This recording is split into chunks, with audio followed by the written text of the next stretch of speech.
বাদশা ডাক দিয়া বলতেছে, ও খালিদ বিন ওয়ালিদ রাদিয়াল্লাহু আনহু, আজকে বেশি ঝামেলা করতে যাও না। তুমি কি বাহিরে দেখে এসেছো 3 লক্ষ বেঈমান কাফের, 3 লক্ষ সৈনিক বাহিরের মধ্যে দাঁড়ায় রয়েছে, বেশি তিরিং বিরিং করবা না। আমার ওই যে কামরাগুলো আছে, ওই কামরার দিকে তাকায়া দেখো, প্রত্যেকটা কামরায় কামরায় আমি সৈনিক জমা করে রেখে দিয়েছি। অন্তত কামরার মধ্যে আরো 1 লক্ষ সৈনিক হবে, মোট হলো 4 লাখ। কয় লাখ? 4 লক্ষ সৈনিক আছে। আমি যদি তাদেরকে আদেশ করি, মুহূর্তের মধ্যেই তারা তোমার কাছে এসে তোমাকে খতম করে দিবে, হত্যা করে দিবে। খালিদ বিন ওয়ালিদ রাদিয়াল্লাহু আনহু এই কথাগুলা শোনা মাত্র খালিদ বিন ওয়ালিদ রাদিয়াল্লাহু আনহু দৌড় মাইরা বাদশার পাশে গিয়া বসছেন। কই গিয়া? জুড়ে বলেন, কই গিয়া? বাদশার পাশে গিয়া বসলেন। বাদশা বলল, ও খালিদ বিন ওয়ালিদ রাদিয়াল্লাহু আনহু, আমার কাছে এসে কেন বসলা? তোমাদের জন্য তো চেয়ার বানায় রাখছি, ওইখানে গিয়া বসো। খালিদ বিন ওয়ালিদ বলেন, বাদশা ওই চেয়ারে বসবো না, আমি মুসলমান, আমি ইমানদার।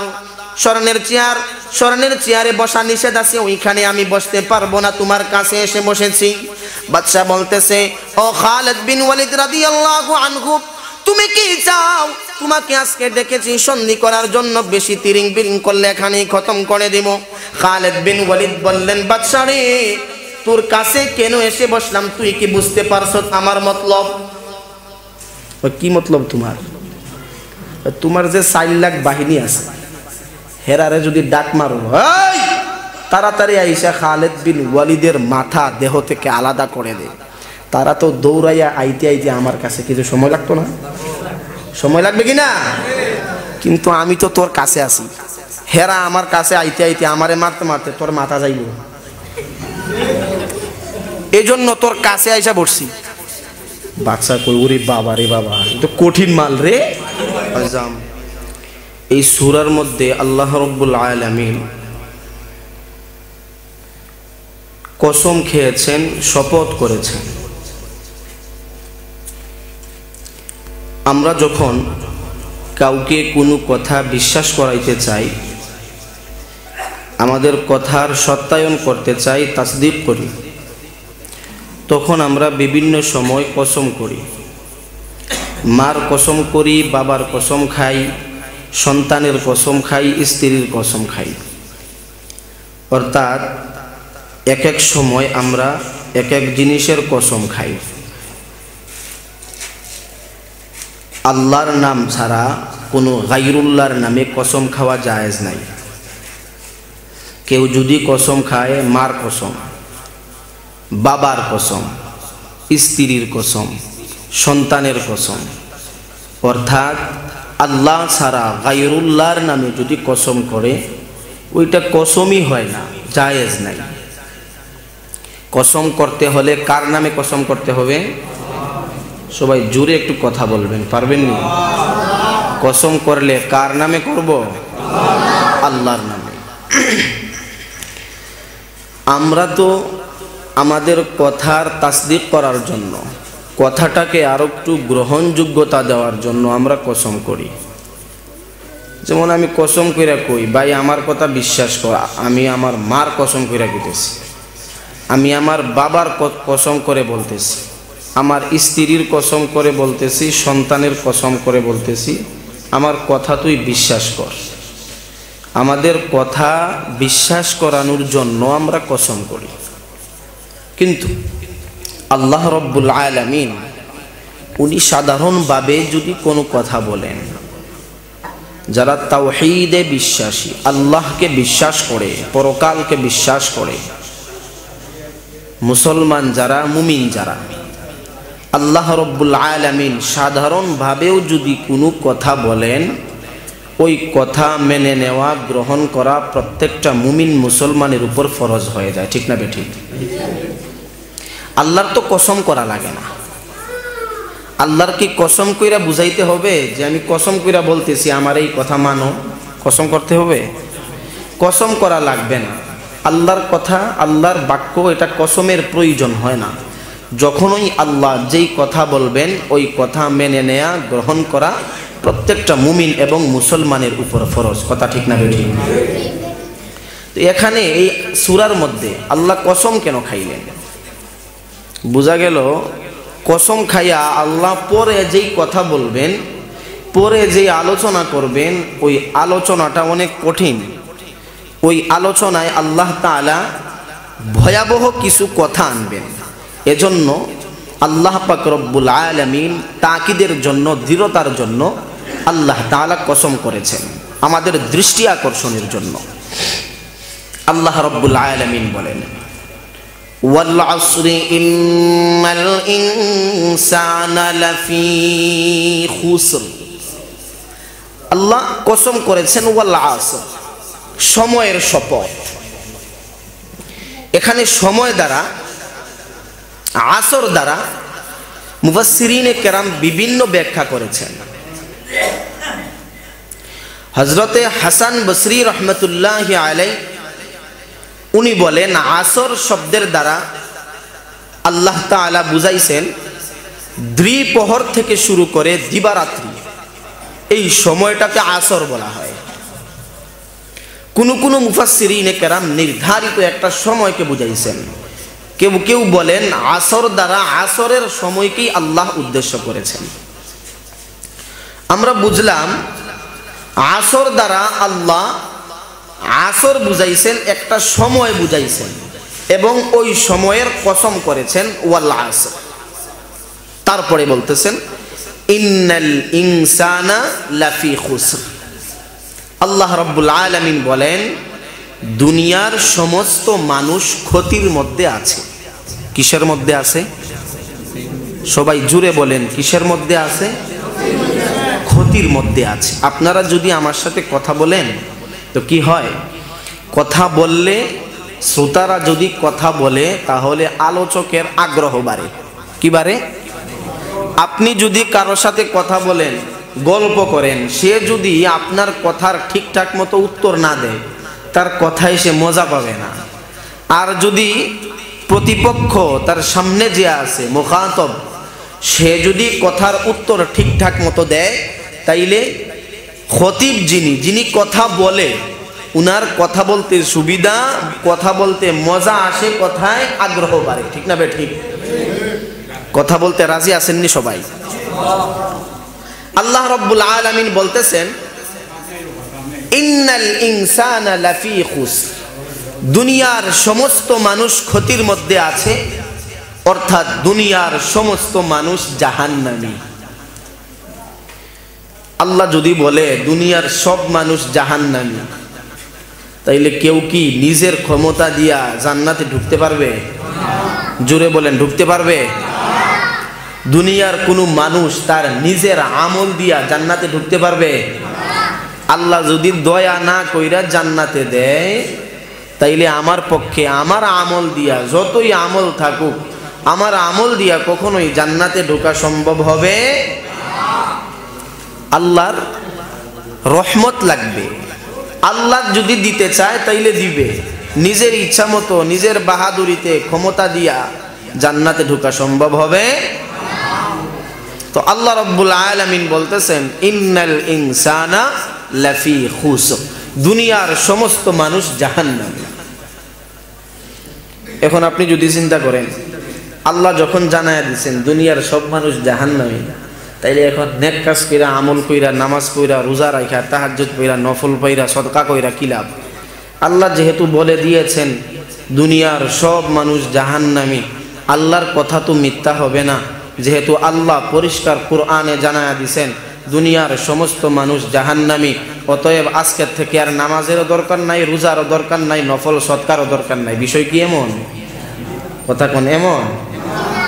আল্লাহ বলতেছেন দুনিয়ার সমস্ত মানুষ জাহান্নামী, কিন্তু আল্লাহ ইল্লা শব্দের দ্বারা কিন্তু লাগিয়ে দিয়েছেন। কিন্তু ইল্লাল্লাযীনা আমানু ওয়া আমিলুস সালিহাত, আল্লাহ রাব্বুল আলামিন এই সূরার মধ্যে দুনিয়ার সমস্ত মানুষদেরকে জাহান্নামে ঘোষণা করে দিয়েছেন।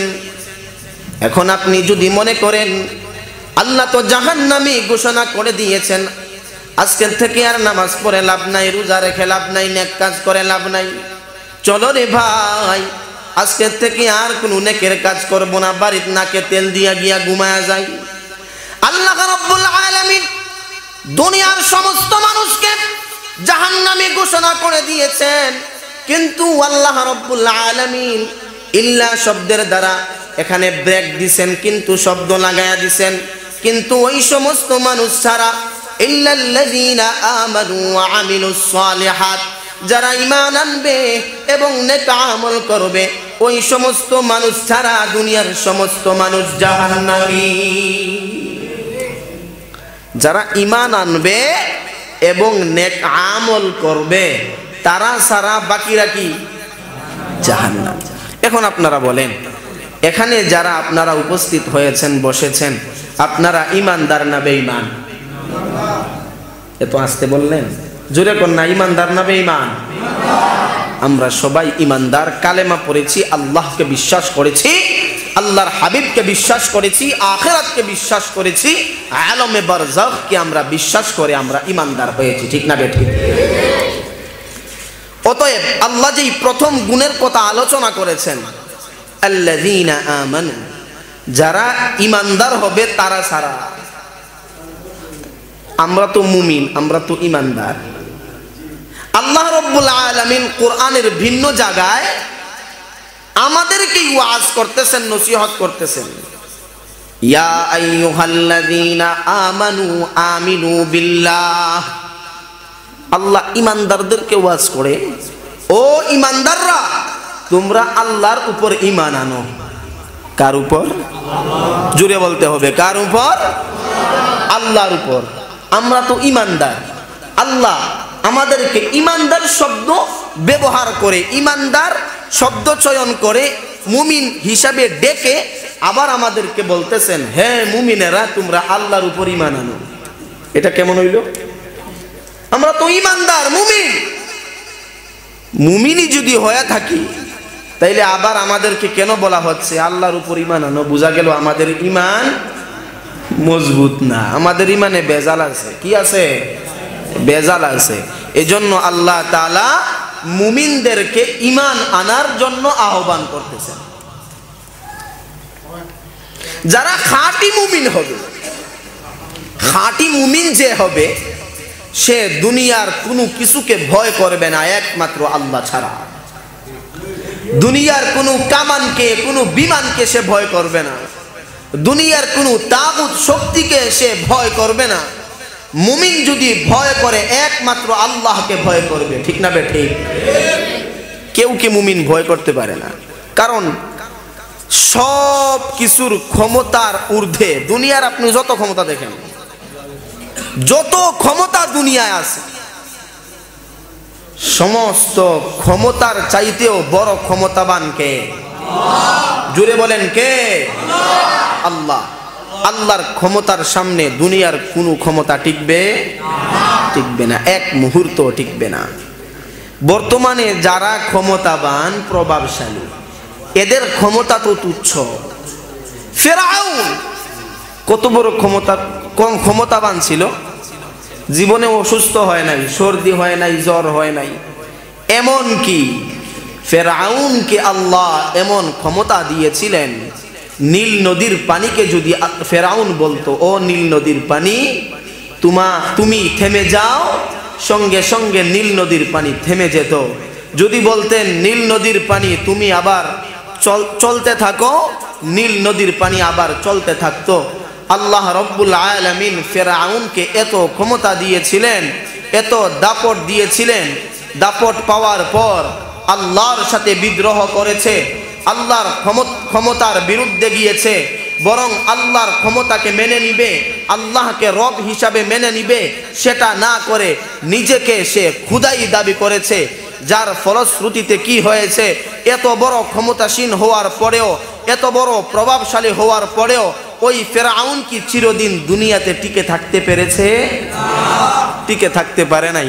ফেরাউন যদি দুনিয়ায় টিকে থাকতে পারে নাই, আজকের পাতি নেতা আর সামান্য ক্ষমতাবান এরা কি টিকবে? টিকবে না। আল্লাহ যখন ধরবে তখন তোমার ক্ষমতা দিয়া, তোমার পুলিশ বাহিনী দিয়া আর তোমার সেনাবাহিনী দিয়া তোমার ক্ষমতাকে তুমি টিকায় রাখতে পারবে না। যখন আল্লাহ তোমাকে ধরে ফেলবে, তোমার ক্ষমতা মুহূর্তের ভিতরে তুমি তোমার ক্ষমতা হারাতে বাধ্য হবে। ঠিক না বেঠিক? এজন্য আল্লাহ যাদেরকে ধ্বংস কইরা অতীতে আমাদের সামনে নজির স্থাপন করে রেখেছেন, ওই সমস্ত ক্ষমতাশীলদেরকে দেখে দেখে আজকেও আমাদেরকে শিক্ষা গ্রহণ করা দরকার। তো যারা বলছিলাম যারা খাঁটি ইমানদার হবে, মুমিন হবে, এরা দুনিয়ার কোনো শক্তি পরোয়া করবে না। ইয়ারমুকের যুদ্ধ যখন হয়েছিল, সেনাপতি ছিলেন আবু উবাইদা ইবনুল জাররাহ। নাম কি জুড়ে বলেন? আবু উবাইদা ইবনুল জাররাহ। নাম শুনছেননি কখনো? শুনছেন? সবাই শুনছেন? এগুলার নাম শুনবেন কেমনে? সাহাবায়ে কেরামের নাম ওই কোন খেলোয়াড়ের নাম জিজ্ঞাসা করলে সবাই বলতে পারবে, কিন্তু সাহাবীর নাম জিজ্ঞাসা করলে মুসলমান জানে না, বলতে পারে না। আফসোস এটা আমাদের জন্য। হযরত আবু উবাইদা ইবনুল জাররাহ রাদিয়াল্লাহু আনহু যুদ্ধের ময়দানে গিয়া তারা ফজরের নামাজ আদায় করতেছেন। এখন কাফেররা তারা সাহাবায়ে কেরামের পিছনে আইসা সবাই দাঁড়ায় রইছে একবারে তরবারি হাতে নিয়ে। সাহাবায়ে কেরামদেরকে ডাইকা ডাইকা বলতেছে, ওই সাহাবায়ে কেরাম, তোমরার নবী মুহাম্মদ নাকি বলছে তোমরা জিহাদ কইরা যদি শহীদ হও তাইলে তোমরা জান্নাতে যাইবা। কাফেররা বলতেছে। কাকে? সাহাবীদেরকে। সাহাবায়ে কেরাম বললেন, হ্যাঁ, আমাদের নবী আমাদেরকে জানিয়েছেন আমরা যদি আল্লাহর রাস্তায় জিহাদ করে শাহাদাত বরণ করি তাহলে আল্লাহ পাক আমাদেরকে বিনা হিসাবে জান্নাত দান করবেন। কাফেররাই কথা শুই না বলতেছে, ও আচ্ছা তাইলে জান্নাতও যাইবা, তাইলে আও, তোমরা জান্নাতও ফাড়াই আও। ঠাট্টা বিদ্রুপ করতেছে। আবু উবাইদা ইবনুল জাররাহ বললেন, এখানে কোন সাহাবী এমন আছো, এই কাফের যেগুলা আছে ৬০,০০০ কাফের, একা কে আছো, একা এই ৬০,০০০ কাফের রে দৌড়ানি দিতে পারবা? কে আছো এমন? হাত উঠাও। আল্লাহু আকবার বলেন। একজন সাহাবী দাঁড়াইছেন, হুজুর আমি একা পারবো এই ৬০,০০০ বেঈমানদেরকে দৌড়ানি দিতে। সুবহানাল্লাহ বললেন না যে? আবু উবাইদা ইবনুল জাররাহ বললেন, তুমি বসো। আর কে পারবা? আরেকজন হাত উঠাইছে, হুজুর আমি পারবো। আপনিও বসেন। আর কে পারবে? এবার যিনি দাঁড়িয়েছেন উনার নাম হলো হযরত খালিদ বিন ওয়ালিদ রাদিয়াল্লাহু আনহু। সুবহানাল্লাহ জোরে কোন। খালিদ বিন ওয়ালিদ রাদিয়াল্লাহু আনহু দাঁড়ায় বলতেছেন, ওগো আল্লাহর নবীর সাহাবী, ওগো সেনাপতি, আমি একা পারবো ৬০,০০০ বেঈমান তাগুত শক্তিকে দৌড়ানি দিতে। আল্লাহু আকবার বলেন। খালিদ বিন ওয়ালিদ দাঁড়ায় গেছেন, কাফেররা তো পিছনে। ৬০,০০০ কয় হাজার? জোরে বলেন, কয় হাজার? সাহাবী হইল ৬০ জন। কয়জন? সাহাবী ৬০,০০০, কাফের ৬০,০০০। সাহাবী ৬০ জন আর কাফের ৬০,০০০। কারণ যুদ্ধের ময়দানে যদি যায় একজনের ভাগে কয় হাজার করে? ১,০০০। একজন যদি ১,০০০ রে সাইজ করতে পারে তাইলে বিজয় অর্জন, আর যদি না পারে তাইলে পরাজয় বরণ। এখন খালিদ বিন ওয়ালিদ উনি একাই যুদ্ধ করবে, প্রস্তুত হয়ে গেছে। আবু উবাইদা ইবনুল জাররাহ রাদিয়াল্লাহু আনহু বললেন, খালিদ তুমি একা যাইও না, আর ৫৯ জন তোমার সঙ্গে নিয়ে যাও। সুবহানাল্লাহ বলেন। হযরত খালিদ বিন ওয়ালিদ রাদিয়াল্লাহু আনহু এমন একটা দৌড় দিয়েছেন, এক দৌড়ে ৬০,০০০ কাফের বেঈমানের ভিতরে ঢুকে গেছেন। এবার উনার দৌড় দেখে ৫৯ জন সাহাবায়ে কেরাম খালিদ বিন ওয়ালিদের পিছনে পিছনে দৌড়াতে শুরু করেছেন। সুবহানাল্লাহ বলেন না। খালিদ বিন ওয়ালিদ রাদিয়াল্লাহু আনহু এমন একটা দৌড় দিয়েছেন, এক দৌড়ে সমস্ত বেঈমান কাফের সোলজার বাহিনীর ভিতরে ঢুকে গেছেন। তাদের ভিতরে ঢুকে খালিদ বিন ওয়ালিদ রাদিয়াল্লাহু আনহু উনার তরবারি চালাইতে শুরু করে দিয়েছেন। আল্লাহু আকবার। ঘোড়ার পায়ের আঘাতে ধুলাবালিগুলা উড়তেছিল, অন্ধকার রূপ ধারণ করেছে, কারো চেহারা দেখা যায় না, কোনজন সাহাবী কোনজন কাফির দেখা যায় না। ৬০ জন সাহাবায়ে কেরাম ওই ৬০,০০০ বেঈমান কাফিরদের সঙ্গে লড়াই শুরু করে দিয়েছে। সুবহানাল্লাহ বলেন। যখন যুদ্ধ শুরু হয়ে গেল, পাল্টা আক্রমণ শুরু হয়ে গেছে, যুদ্ধ চলতেছে। ফজরের পর থেকে যুদ্ধ শুরু হলো, সারাদিন যুদ্ধ চলতেছে।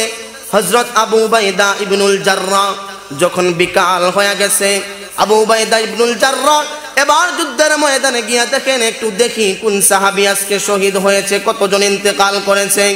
আবু উবাইদা ইবনুল জাররাহ যুদ্ধের ময়দানে গিয়া দেখেন কোন সাহাবায়ে কেরামদেরকে দেখা যায় না, পেরেশান হয়ে গেছেন। আজকে না জানি সমস্ত সাহাবায়ে কেরাম শহীদ হয়েছেন, শাহাদাত বরণ করেছেন। তিনি কান্নাকাটি শুরু করে দিয়েছেন, আয় আল্লাহ, আপনার হাবিবের হাতে গড়া সৈনিক সাহাবায়ে কেরাম সবাই কি আজকে শাহাদাত বরণ করে ফেললো নাকি? ক্রন্দন করতে শুরু করে দিয়েছেন। এবার দূরের দিকে তাকায় দেখেন একজন মানুষকে দেখা যায়। এবার তার কাছে গিয়া দেখেন খালিদ বিন ওয়ালিদ রাদিয়াল্লাহু আনহু দাঁড়ায় রইছে। খালিদ বিন ওয়ালিদকে দেখা মাত্র মনের মধ্যে একটা সাহস জাগছে যে খালিদ বিন ওয়ালিদ যেহেতু বেঁচে আছে, আল্লাহ পাকের দরবারে শুকরিয়া আদায় করতেছে। আর খালিদ বিন ওয়ালিদকে জিজ্ঞাসা করতেছে, খালিদ কি অবস্থা, যুদ্ধ কেমন চললো, কিভাবে তোমরা কি করলে একটু বর্ণনা দেও, আমাকে শোনাও। খালিদ বিন ওয়ালিদ রাদিয়াল্লাহু আনহু বলতেছেন, নির্ভয়ে আল্লাহর উপর তাওয়াক্কুল করে আল্লাহু আকবার ধ্বনি দিতে দিতে আমরা যুদ্ধে প্রবেশ করেছি। কাফেরদের সাথে আক্রমণ পাল্টা আক্রমণ শুরু করেছি, লড়াই শুরু করেছি। যখন আমরা তাদের সাথে লড়াই শুরু করলাম, কাফের তো ছিল ৬০,০০০। কয় হাজার? ৬০,০০০ কাফের। আমাদের আক্রমণ দেখে এক ভাগ কাফের, এদেরকে তো আমরা জাগায় খতম কইরা জাহান্নামে পাঠায়া দিছি। আর আমাদের পাল্টা আক্রমণ দেখে বাকি সব কাফের লেজ গুটাইয়া তারা পালিয়ে গেছে। জুরে কোন সুবহানাল্লাহ। সব বাকছে। এক বর্ণনায় এসেছে এই ইয়ারমুকের যুদ্ধে সাহাবায়ে কেরাম ৬০,০০০ বেঈমানের বিরুদ্ধে যুদ্ধ করে সাহাবী মাত্র শহীদ হয়েছেন ৮ জন। কয়জন? আরো জুড়ে বলেন, কয়জন? কাফের কয় হাজার ছিল? ৬০,০০০। সাহাবায়ে কেরাম কয়জন ছিলেন? ৬০ জন। ৬০ জন সাহাবী যুদ্ধ করেছেন ৬০,০০০-এর বিরুদ্ধে, শাহাদাত বরণ করেছেন ৮ জন। ৬০,০০০ দৌড়ানি খাইছে ৬০ জনের লগে লাগতে গিয়া। এখন আপনারা জবাব দেন, আমরা যদি এরকম ৬০ জন ৬০,০০০-এর বিরুদ্ধে যুদ্ধে যাই, আমরা কি আমাদের ভয়ে হেরা দৌড়াইব না হেরার ভয়ে আমরা দৌড়াইব? কয় না, আমরা দৌড়াইব। তাদের মধ্যে আর আমাদের মধ্যে পার্থক্যটা কোন জায়গায়? তারাও তো মুমিন, তারাও মুসলমান, তারাও ইমানদার। আমরাও মুমিন, আমরাও মুসলমান, আমরাও ইমানদার। তারা আল্লাহকে বিশ্বাস করে, এক আল্লাহকে। আমরাও এক আল্লাহকে বিশ্বাস করি। তাদের নবী যে, আমাদের নবীও তিনি। তাদের কোরআন যেটা, আমাদের কোরআন সেটা। তাদের দিন যেটা, আমাদের দিনও সেটা। তবে সেই ৬০ জন সাহাবায়ে কেরামের মোকাবেলায় ৬০,০০০ বেঈমানরা পালাতে বাধ্য হয়েছে। কিন্তু আজকে আমাদের এই অবস্থা কেন, এই দুর্দশা কেন? একমাত্র কারণ হলো তাদের ঈমান আর আমাদের ঈমানে আকাশ আর জমিনের তফাৎ। ঠিক না বেঠিক? আজকে আমাদের ঈমানও তাদের মতো যদি হয়, আমাদের ভয়েও বেঈমানরা পালাতে বাধ্য হবে। ঠিক কিনা জুড়ে কম? শর্ত হলো ঈমানকে মজবুত করতে হবে। কাদের ঈমানের মতো? সাহাবায়ে কেরামের ঈমানের মতো। যদি তাদের ঈমানের মতো আমাদের ঈমানটাকেও মজবুত করে নিতে পারি, তবে তাদেরকে যেই আল্লাহ বিজয় দিয়েছেন, সাহাবাই কেরামদেরকে যেই আল্লাহ বিজয়ের মালা পরিয়ে দিয়েছেন, সেই আল্লাহ কি এখন নাই? জুড়ে বলেন, সেই আল্লাহ আছেন না নাই? সেই আল্লাহ এখনো আছেন, ভয়ের কোনো কারণ নাই। কাফেররা সবাই তো পলায়ন কইরা ভাগছে। বাদশা জিজ্ঞাসা করে, কিরে তোরা সবাই চলে আসলি, যুদ্ধের কি খবর? কই আমরা সবাই পালায়া চলে আসছি।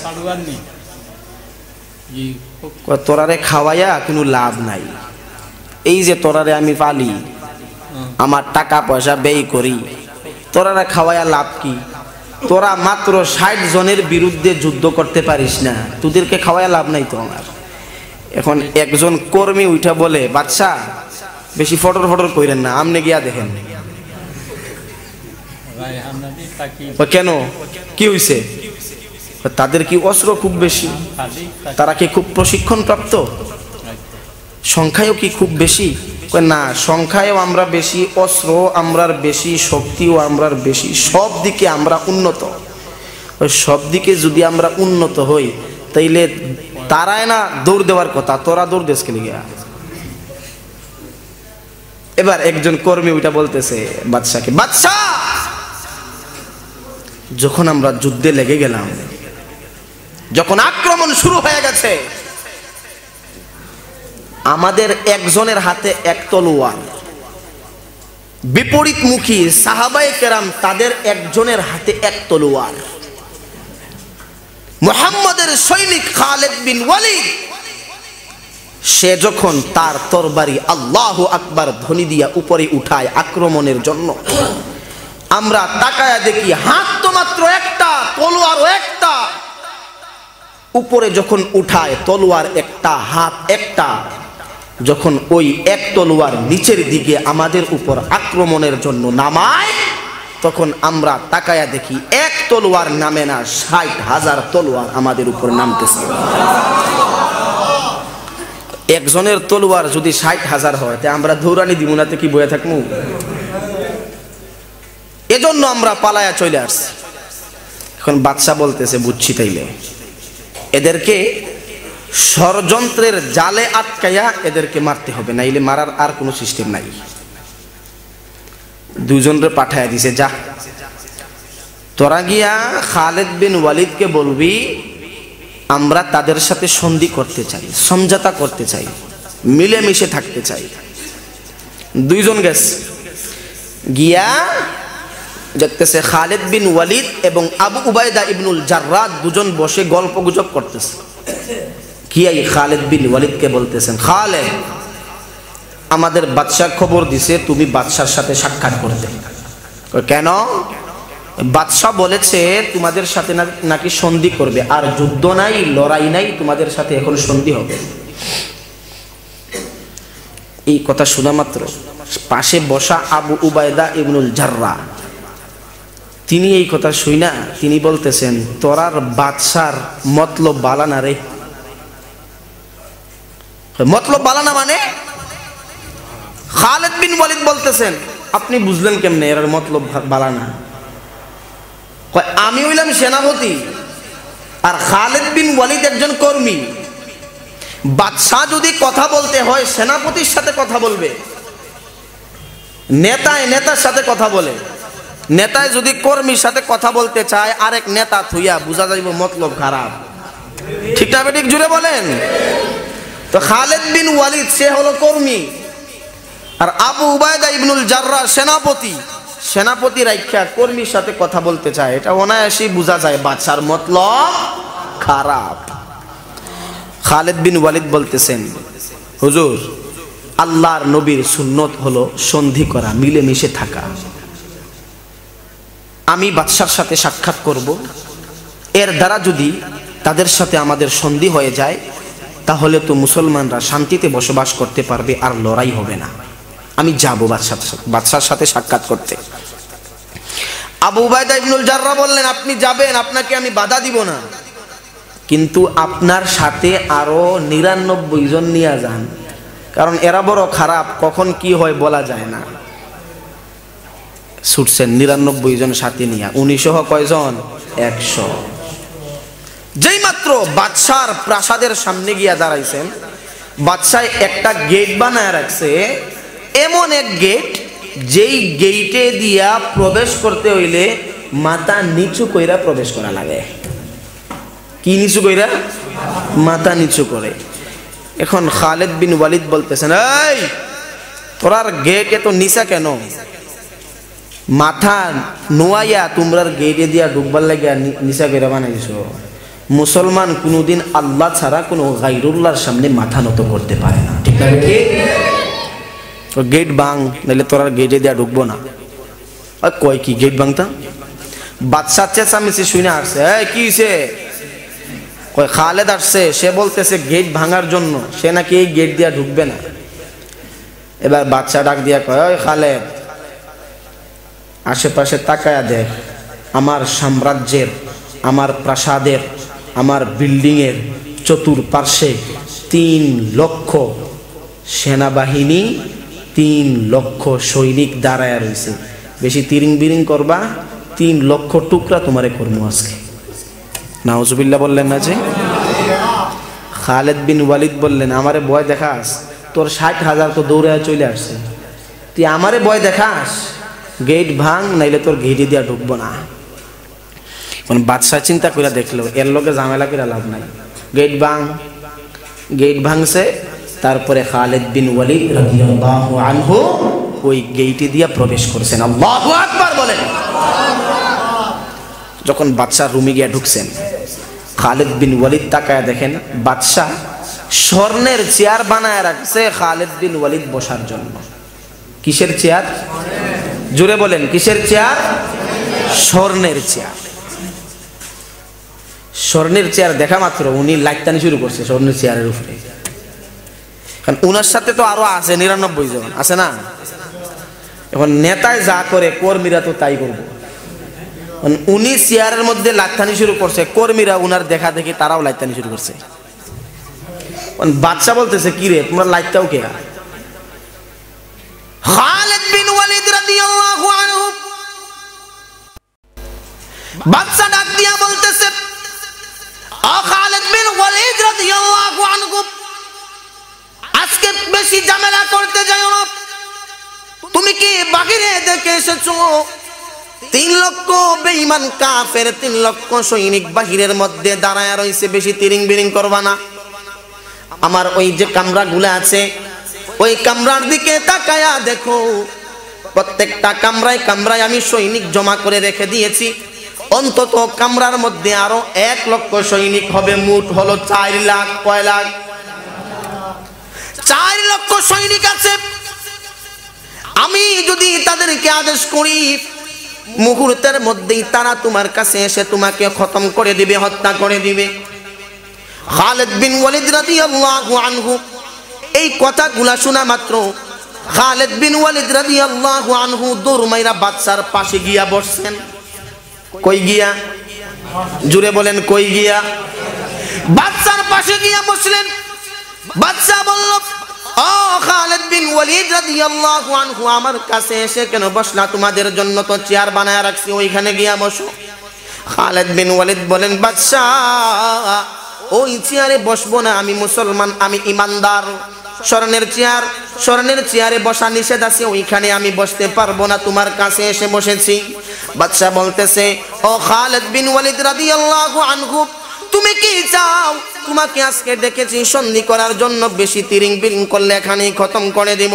খালিদ বিন ওয়ালিদ বললেন, বাদশা রে, তোর কাছে কেন এসে বসলাম তুই কি বুঝতে পারছো আমার মতলব?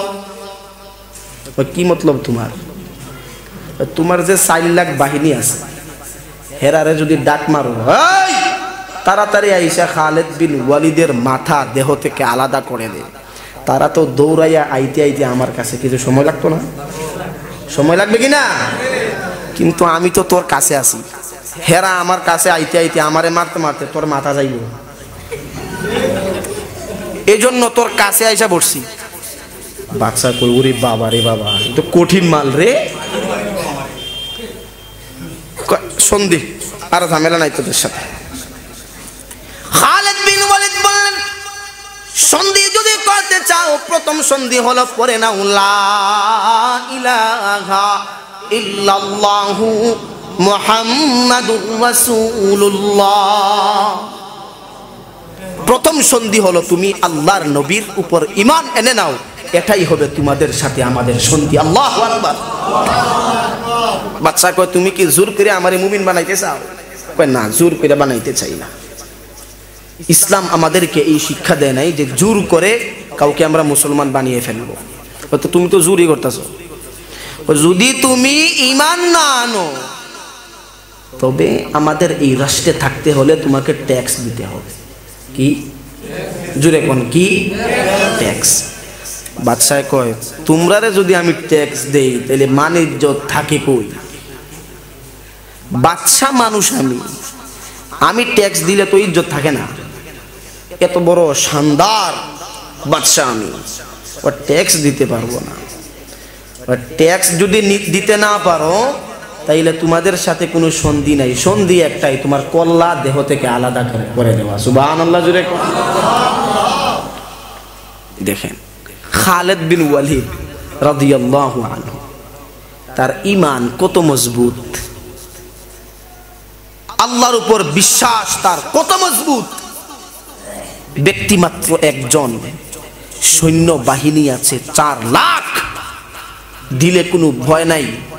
উনি বিশ্বাস করেন এটা কারো তরবারিতে যদি আমি খালেদের নাম লেখা না থাকে, কারো বুলেটে যদি আমার নাম লেখা না থাকে, বুলেট আমার উপর ছুটতে পারে, তরবারি দিয়ে আমাকে আঘাত করা যেতে পারে, ওই বুলেটে যদি আমার নাম লেখা না থাকে, ওই বুলেট কোনোদিন আমার শেষ নিঃশ্বাস ত্যাগ করতে পারবে না। ঠিক না বেঠিক?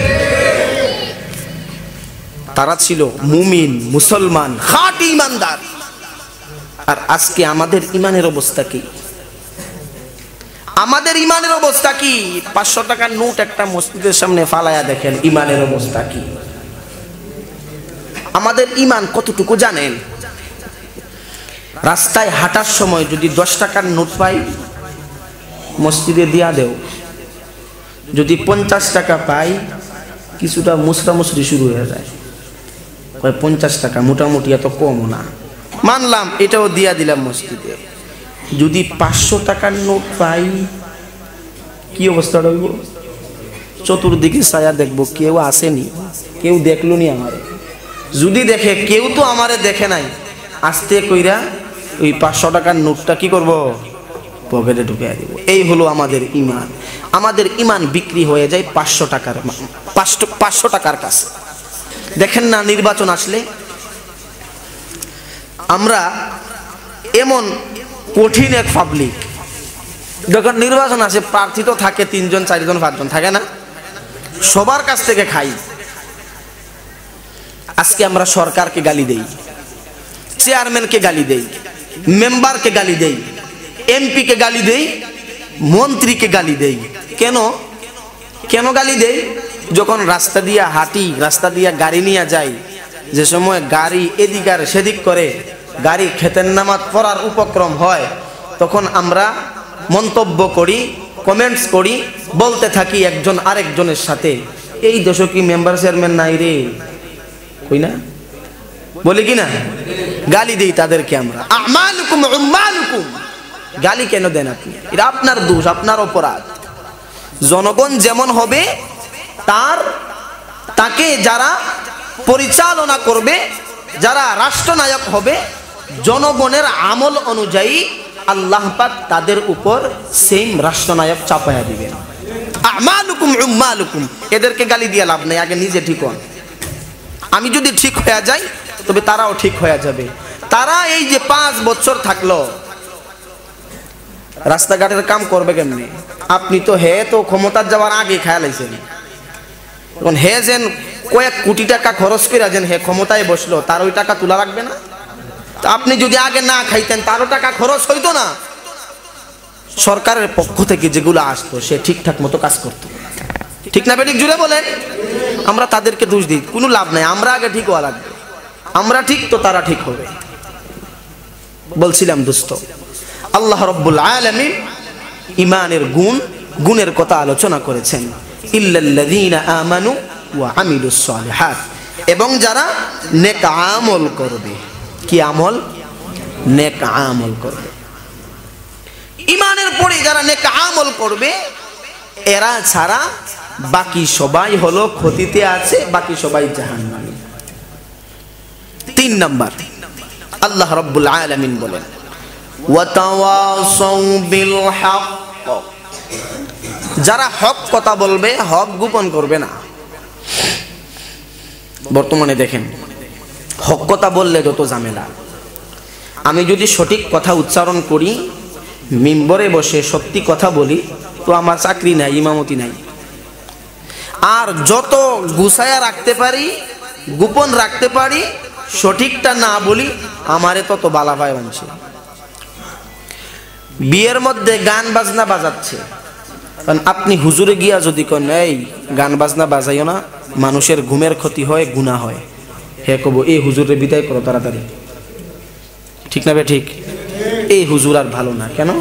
হক কথা বলছে, হক সহ্য করতে পারি না, হক আমরা মেনে নিতে পারি না। অথচ আল্লাহ রাব্বুল আলামিন শর্ত লাগিয়ে দিয়েছেন ওয়া তাওয়াসাউ বিল হক। আজকে দেখেন না, আমাদেরকে অনেকে একটা খুশা দেয়, আমরা নাকি সাম্প্রদায়িক। আমরা কি দায়িক? সাম্প্রদায়িক। আমরা সাম্প্রদায়িক উস্কানি দেই। লজ্জা হওয়া দরকার। যারা আমাদেরকে এই কথা বলে, লজ্জা হওয়া দরকার। আপনি যদি সাম্প্রদায়িকতার গন্ধ খুঁজেন, তাহলে ভারতে দেখেন এই 22 জানুয়ারি বাবরি মসজিদের স্থলে ভারতের প্রধানমন্ত্রী মোদি সে রাম মন্দির স্থাপন করেছে। করেছে কি করে নাই? জুড়ে বলেন, করেছে কি করে নাই? করেছে। মুসলমানদের জায়গা, মুসলমানদের সেজদার ঘর, মুসলমানদের ইবাদতের ঘর, সেখানের মধ্যে তুমি মন্দির বানাইছো, আর আমাদেরকে বলো আমরা সাম্প্রদায়িক। উলামায়ে কেরাম সাম্প্রদায়িক না। উলামায়ে কেরামের মধ্যে যথেষ্ট সাম্প্রদায়িক সম্প্রীতি আছে, মুসলমানদের মধ্যে যথেষ্ট ভালোবাসা আছে। কোনো মুসলমান কোনোদিন কারো মন্দিরে গিয়ে আঘাত করে নাই, কোনো মুসলমান কোনোদিন মন্দির ভেঙে দেয় নাই, কোনো মুসলমান কোনোদিন কারো মন্দিরে গিয়ে পূজা করতে বাধা দেয় নাই। যদি তাই হয়, তবে মুসলমানদেরকে কেন বলা হবে? হক কথা যদি বলি আমি, আমাকে জেলে নেওয়া হতে পারে। হক কথা যদি বলি আমি, আমাকে ফাঁসির কাস্টে ঝুলতে হতে পারে।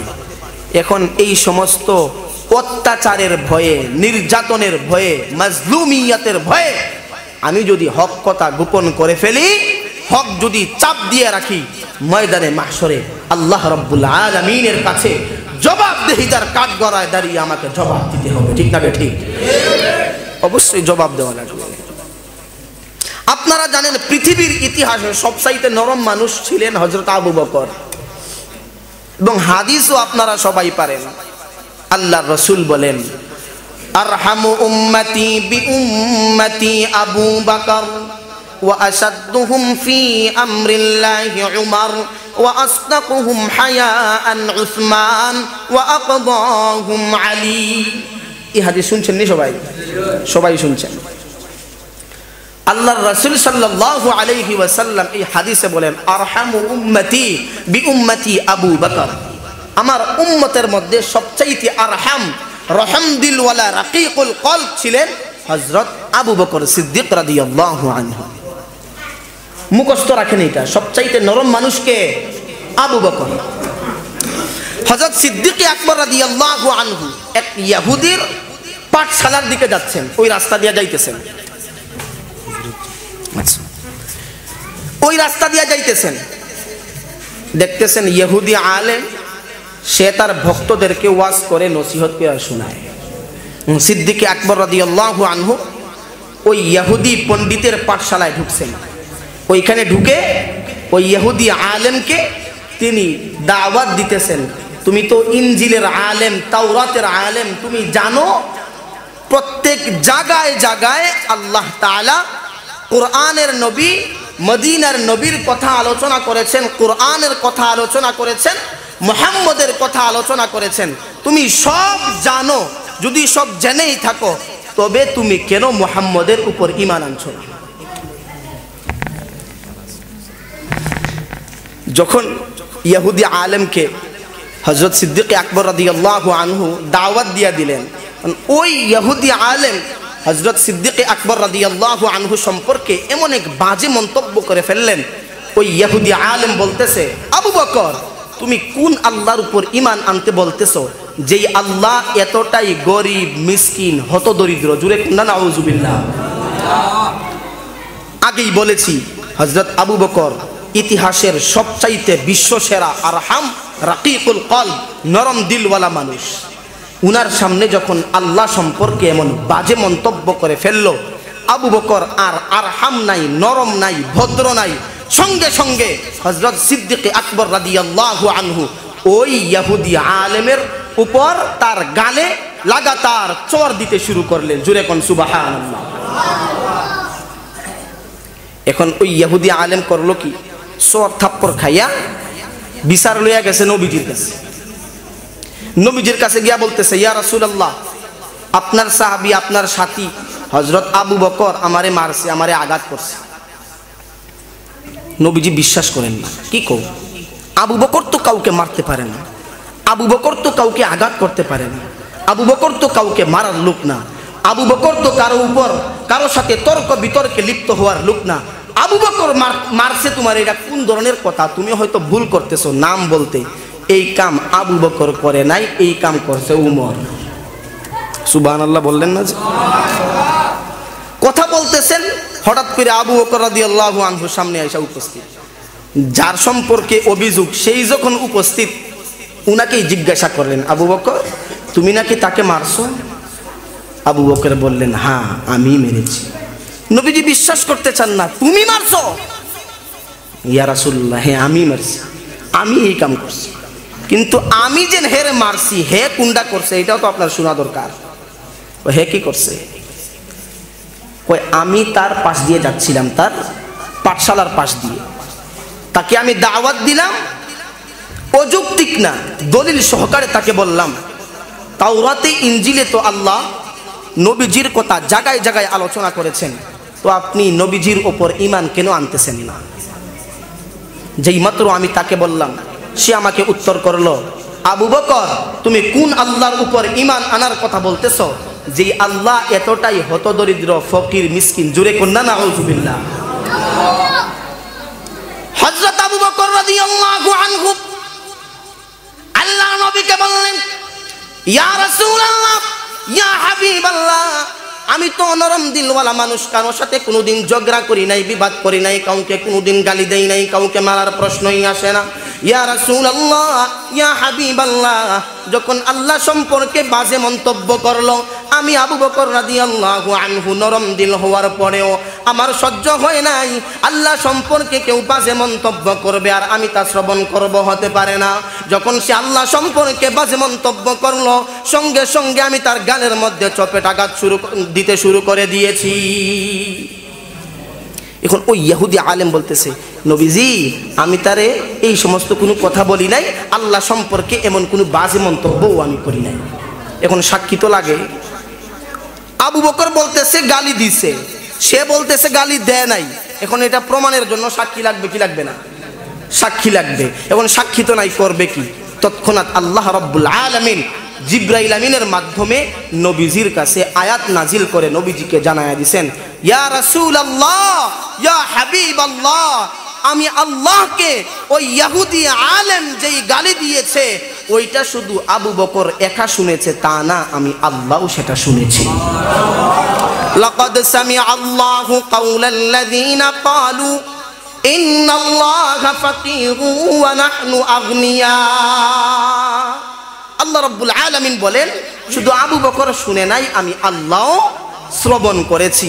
অতএব আপনি যদি হক গোপন না করেন, হকের পক্ষে থাকেন, হক কথা উচ্চ স্বরে বলে যান, দুনিয়ার যত শক্তি হোক, দুনিয়ায় যত বিরোধী শক্তি থাকুক, আপনি যদি হকের পক্ষে থাকেন, আপনি যদি হক পথে চলেন, আপনি যদি সব সময় হক কথা বলে যান, তবে দুনিয়ার কোনো পরাশক্তি আপনার কোনো ক্ষতি করতে পারবে না, ঠিক কিনা? সংক্ষেপে বলে দিচ্ছি, সময় নাই। আল্লাহ রাব্বুল আলামিন বলেন ওয়াল আসর, সময়ের শপথ, ইন্নাল ইনসানা লাফি খুসর, দুনিয়ার সমস্ত মানুষ ক্ষতির মধ্যে আছে, কিন্তু ইল্লাল্লাযীনা আমানু, যারা ঈমান আনবে, ওয়া আমিলুস সালিহাত, এবং যারা নেক আমল করবে, ওয়া তাওয়াসাউ বিল হক, এবং যারা হক কথা বলবে, ওয়া তাওয়াসাউ বিস সবর, এবং যারা ধৈর্য ধারণ করবে। আল্লাহ রাব্বুল আলামিন আমাদের সকলকে আলোচিত কথার উপর আমল করার তৌফিক দান করুন। সবাই বলি আমিন। ওয়া আখিরু দাওয়ানা আলহামদুলিল্লাহি রাব্বিল আলামিন। ওয়াসসালামু আলাইকুম ওয়া রাহমাতুল্লাহ।